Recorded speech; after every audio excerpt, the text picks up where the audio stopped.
Your Humanities Half-hour is brought to you by the Northern Marianas Humanities Council.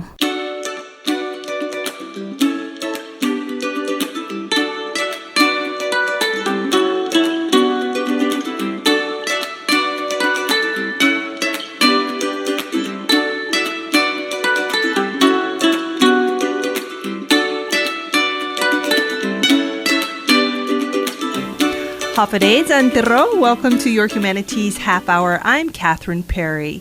Well, tourism is the primary economic driver in the Marianas, and for the longest time, we've been relying on the formula of sea, sun, and surf to attract visitors, but many travelers today are looking for more meaningful experiences and ways they can connect with the community they're visiting, have authentic cultural experiences, and in some cases, even give back. So ecotourism provides that opportunity, and today we're going to feature two such experiences available in the Marianas for both visitors and locals to enjoy. It's my pleasure to have in studio Michael C. Manglona of Ed's Bonita Park. Mike, welcome. Hi, good morning, Catherine. Good morning, everyone. Thank you very much for having me here. Thanks for making it out today for our interview. I'm just imagining Ed's Bonita Park at this time of the day with the sunlight shining through the green leaves. Tell us, what is this park all about? Well, you know, Catherine, from the visit that you had come over to our park, and thank you for that again. I hope the experience has given you, and like you mentioned, you know, here in the islands, it's about sun, about the beach, water. That's beautiful and that's wonderful. But there's also inland. There's the land. There is our botanical gardens, and that I hope Ed's Bonita Park can offer both to the tourists and locally as well too. So in going with ecotourism, I think I would like to introduce Ed's Bonita Park as something that definitely go green.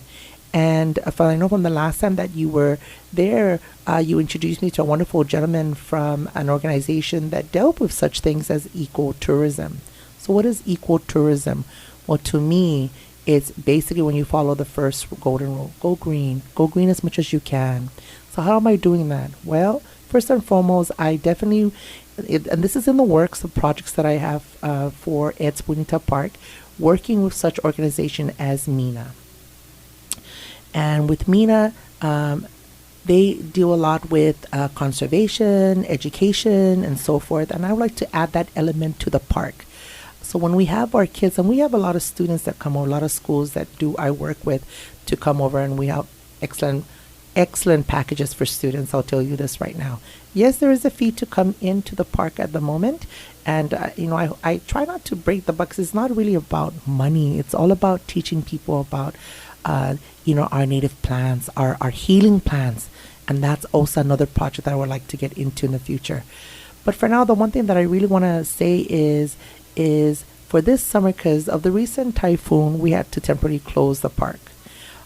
To let Mother Nature heal itself, and after all that, with all the cleaning and the making sure that everything is safe for everybody, I would like to introduce electric scooters to the park. Now, I know from the last time you were there, we were walking down, and for those that enjoy the walking, it's absolutely phenomenal. I loved it.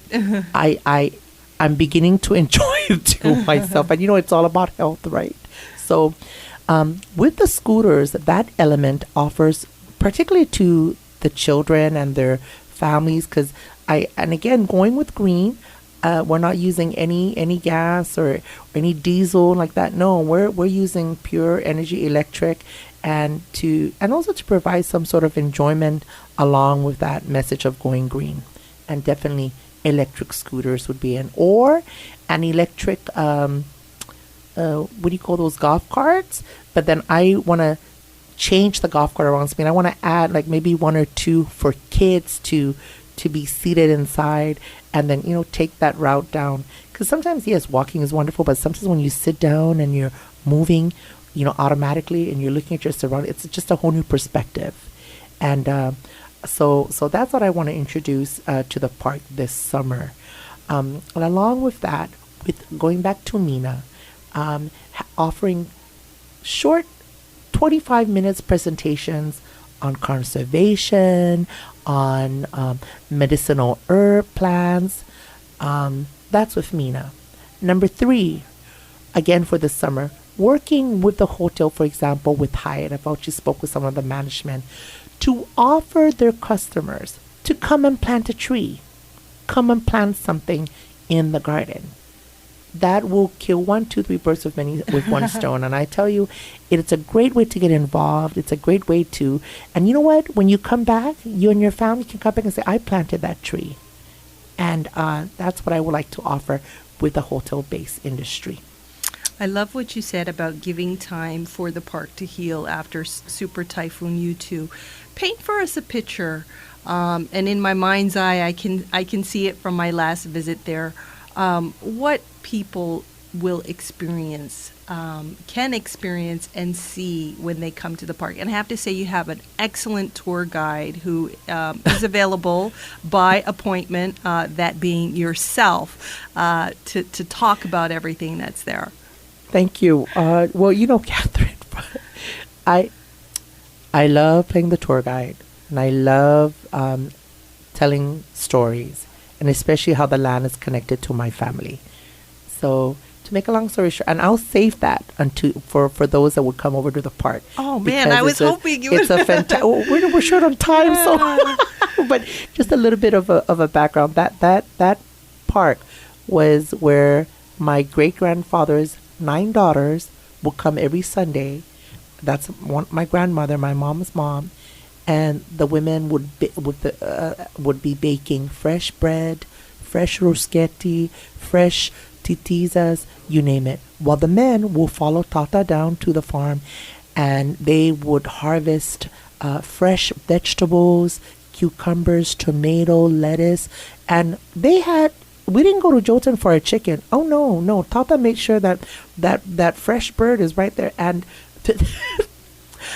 I didn't grow up with eating fresh chicken, but you know what? It has a very, very distinct taste, and it's wonderful. It's healthy, and that's how my grandfather lived all the way to his 80s, I believe. And it's an amazing journey that I take you when you come to the park.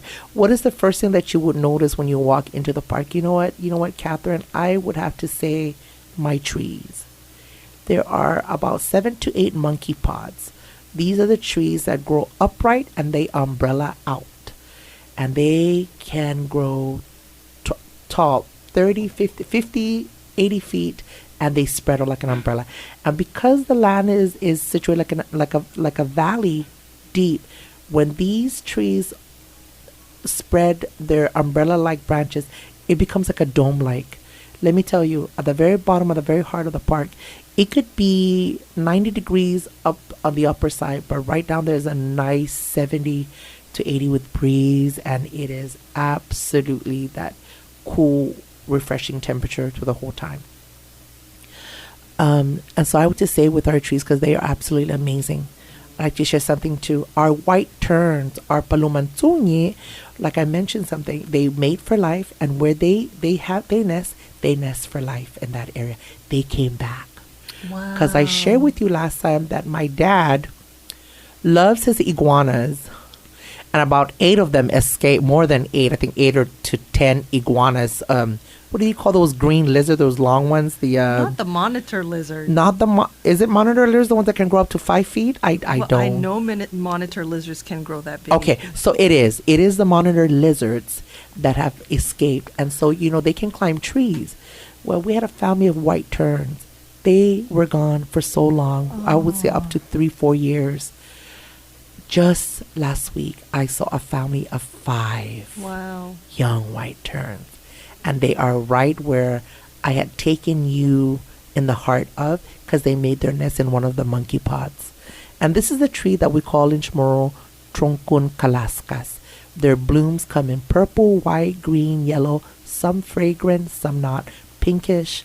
That's absolutely beautiful. It's the trees. And thank you, Lord, for the past 2 typhoons of Sodolor and Yutu. None of my monkey pods fell. They're very strong trees. And then, of course, we have our animals. And pretty surprisingly, we have a variety of animals. I wish we had a horse or a pony, but that's only in my dreams. But yes, that is what the park can offer. But I think the animals you do have are very appropriate for this kind of jungle setting. I remember you had a litter of piglets the first time I went. Yes. And my Charlotte's Webs, yeah. Share with us about the pond a little bit. So my dad, 10 years ago, when he created this beautiful garden, he wanted a tilapia fish pond for one primary purpose, and that is for people that come in, and we serve 2 to 3 tour companies at that time before, and they would come, and my dad would make from out of bamboo, the skinny bamboos, your rod and wheel. And so it's just to catch these suckers, they grab on anything, they eat on anything. So when you pull, it's like, oh my goodness. And it's like, give it time. And, it becomes kind of addictive because you want to catch it, right? And I'm very proud to say we partnered up with the NMC Crease. So our tilapias are the white pinkish tilapia strain from Vietnam. And we have the white tilapia there. So I put in where if anyone catches one, they get $50. So to this date, what? You didn't have that when I was there. Well, for 15 years, for 15 years, only one individual has ever caught the white tilapia, and I took a picture of that, and it's on our Facebook. And I tell you, she's from the mayor's office, so you know who you are. Thank you, that was beautiful. But I didn't offer the $50 then, so that's why I offered it afterwards. Sorry. But yes, yeah, they're very elusive fish.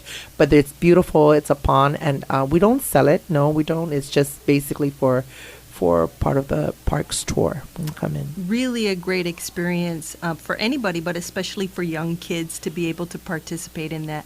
We don't want to miss talking about one of the best parts, which is the tasting. Oh, so as part of the tour, and again, as part of the fee that you pay into, you get, for the fruits that are in season, a whole tray based on the number of people. 1, even for 1, 2, 3, 4, 5, up to a family of 30.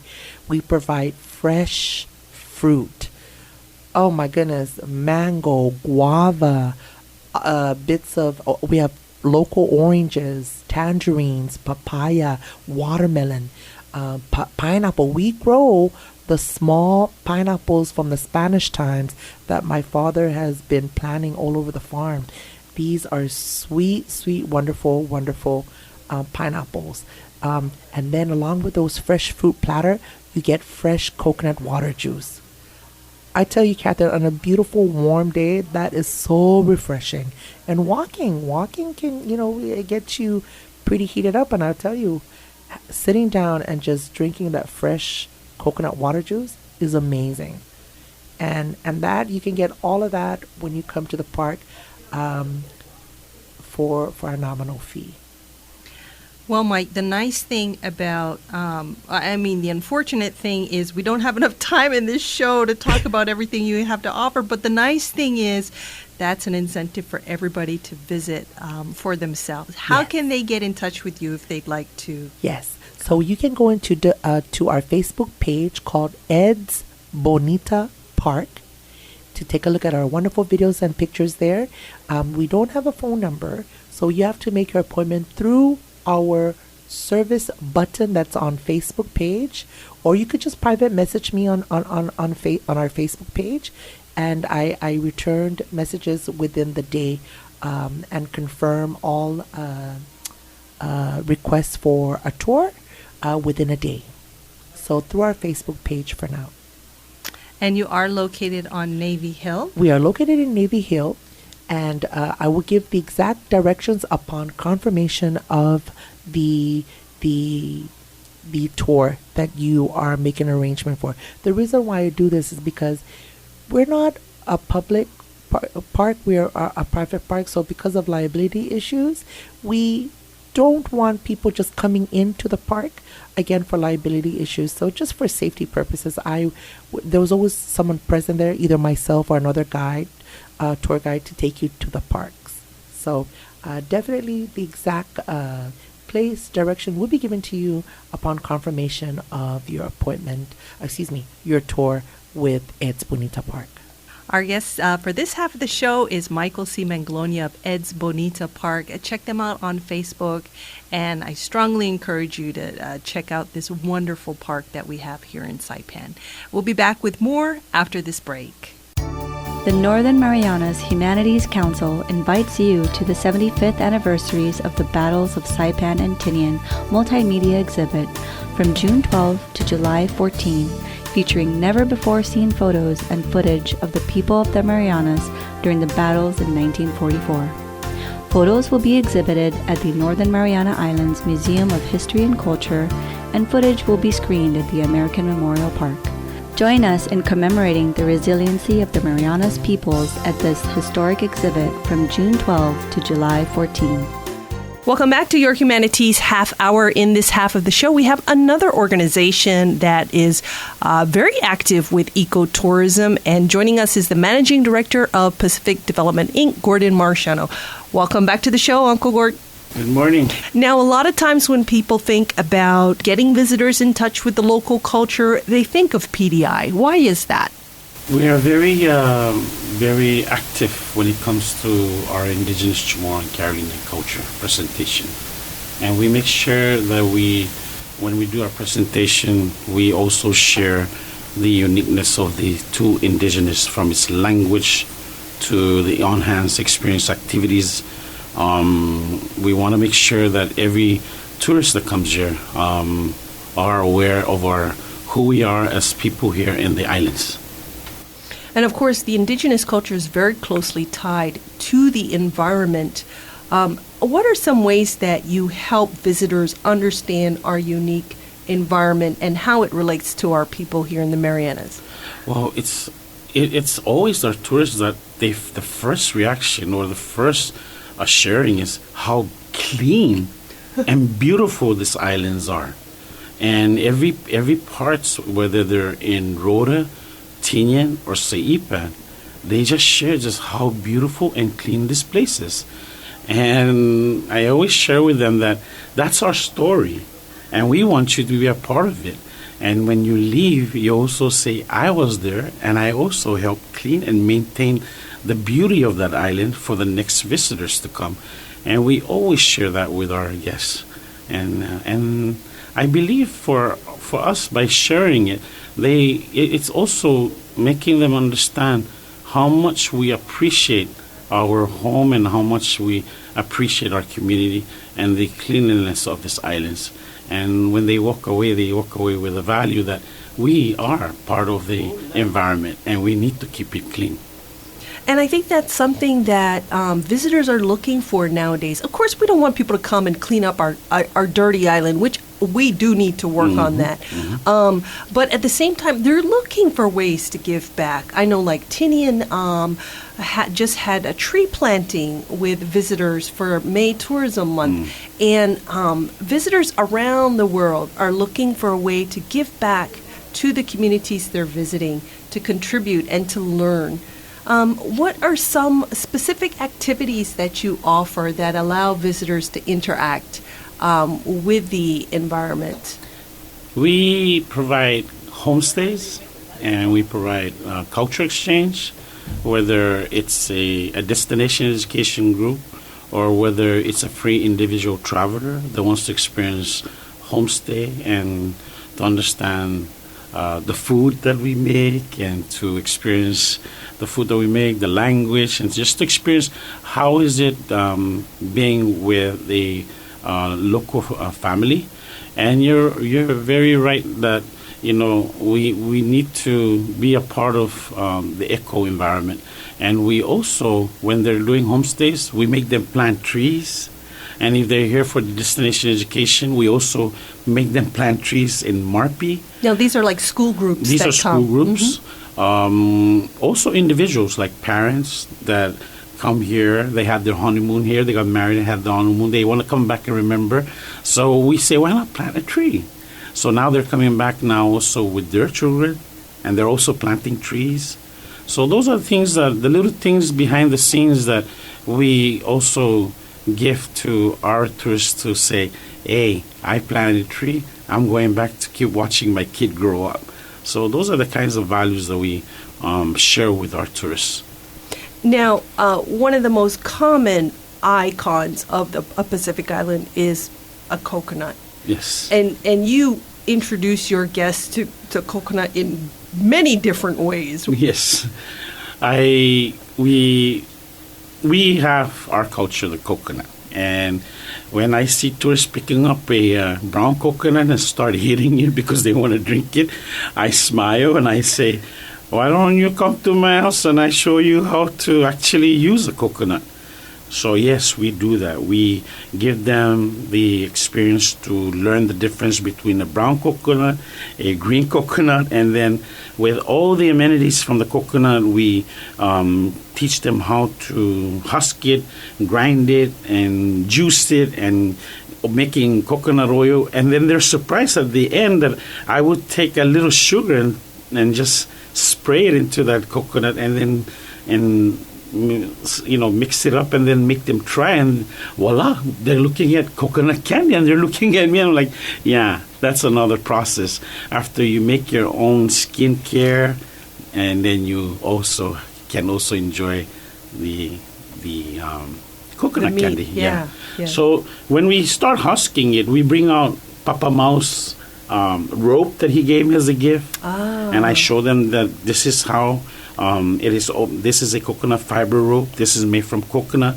Then I show them pictures that I took from CAO's platform with the photo of how they take a green coconut and then husk it, bury it under the sand, and wait for weeks. And then after that, I guess goes to put like natural medicine, so termites and things like that. And then after that, they start making, and I show them all the photos, and they walk away with an understanding of how much we as local appreciate our coconuts. And I'm glad that Rora has a coconut festival. That's right. Yeah. They've had that for the last few years, Yes. and it's really an opportunity to, even for those of us that live here, as well as visitors, to learn more. Another important concept I think they could take away from that is how in the indigenous culture we're taught not to waste. Yes. And your example of how every single part of that coconut you husked was from the husk itself down to the oil contained in the meat is used for something. Down to the charcoal. Down to the charcoal. Yeah. Wait, how do you make the charcoal? Well, we don't throw away the shell because there's so many things you can make out of the shell, the artwork out of the shell. And then, you can also use it for dancing, as you can see with the Polynesian groups. And then you could, for barbecuing, the best barbecue, if you want that aroma of coconut in your food, is the coconut husk itself. So when you're barbecuing, that aroma just fills into your cuisine, your whatever you're barbecuing. So I also made them also try like the difference between a tagantagan and a barbecue and a coconut, and they really look at me like, man, you can really tell the difference. And I said, yes, you can tell the difference and the taste. That's so wonderful. I hadn't even thought of that. That's great tips from you again today. Now, as far as traditional navigation, which is, of course, closely tied to the ocean, what part does PDI play in sharing that? PDI, when it came an opportunity in 2002 for us to bring in charters from Kinki Nipo tourists that wanted to see a cultural village setting, that time our chairwoman from Integ, Miss Vicky Beneventi, was the managing director and sat with them and birthed out what is called today Chamorro Cultural Village. That Chamorro Cultural Village nonprofit group, together with PDI, work hand in hand in ensuring that our guests had the on-hands experience from all the cultural stuff that we do here on the island. And that's how everything started. And with the navigation, we knew that the importance of telling our stories as a Carolinian community about our navigation. And it just happened that Papa Mau was there during that period and time. And that's how we had two Japanese that actually came to the village. And next thing you know, they got on that canoe and sailed with Papa Mau to Satua. And today, these two our regular students and monitoring us here in the island. When do we start our navigation school? Because they're going to be bringing their friends, because they know how far a distance is to be away from home. But 3 hours away from home, it's very close. So they continue to monitor us, and that's how we birthed out the navigation. But navigation is not new to CCVI or PDI. The program has been driven for 20 years under the Canoe Federation, more than 20 years with Papa Mao and the boys, and they have been moving that. And it just happened that when the concept came, we took everything that was culture and did not miss any. We did not leave anything out of our culture and included navigation. And that's why today Osamu and our friend Yosuke, they all continue to monitor us here in Saipan. And I believe that if we get our acts together and really get this navigation school going, then I'm certain that we will be expecting people flying in from Japan and hubbing this place.